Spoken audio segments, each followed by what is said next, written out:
Hi செல்லக்குட்டீஸ், வாழ்க வளமுடன்.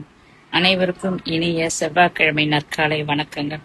இந்த செவ்வாய்க்கிழமை ஸ்பெஷலாக ரியல் எஸ்டேட் பிஸ்னஸ் செய்கிறவங்க, அது மட்டும் இல்லை வீட்டு புரோக்கர்ஸ், இது மாதிரி நிலம் சார்ந்த தொழில் செய்கிறவங்க எல்லாருக்கும் கடவுளுடைய அனுகிரகத்திலும் ஆசையிலும் நல்ல பொருளாதார உயர்வு ஏற்பட்டு நிறைய உங்களுக்கு வருமான வாய்ப்புகள் அதிகம் இருக்கணும்னு சொல்லி நான் கடவுள்கிட்ட வேண்டிக்கிறேன்.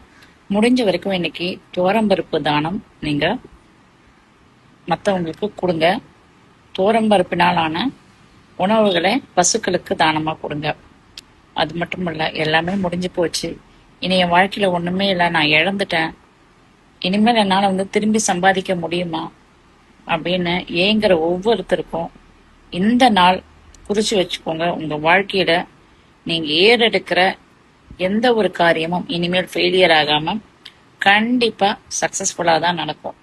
அதுக்கு நீங்க செய்ய வேண்டியது, உங்களுக்கு ஃபெயிலியரான அந்த ஒரு காரியத்தை நீங்க மனசுல நினைச்சு போனோம் சொல்லுங்க. நான் ஏற்கனவே உங்களுக்கு சொல்லி கொடுத்ததுதான். அந்த ஃபெயிலியரான அந்த காரியத்தை மனசுல நினைச்சிட்டு, மை டியர், அந்த காரியத்தை மனசுல நினைச்சுக்கோங்க. I am sorry, please forgive me, thank you, I love you சொல்லி பாருங்க. நிச்சயமா சொல்லுங்க, உங்க வாழ்க்கையில அற்புதம் நடக்கும். நீங்க நல்லா இருக்கணும் செல்லக்குட்டீஸ். சின்ன சின்ன பரிகாரங்கள், சின்ன சின்ன வாழ்வியலோடு கூடிய இந்த பயிற்சிகளை நம்ம செய்யும் போது பிரபஞ்சம் உங்களுக்கு அளவில்லா ஆசீர்வாதங்களை அள்ளித்தரும். வாழ்க வளமுடன்.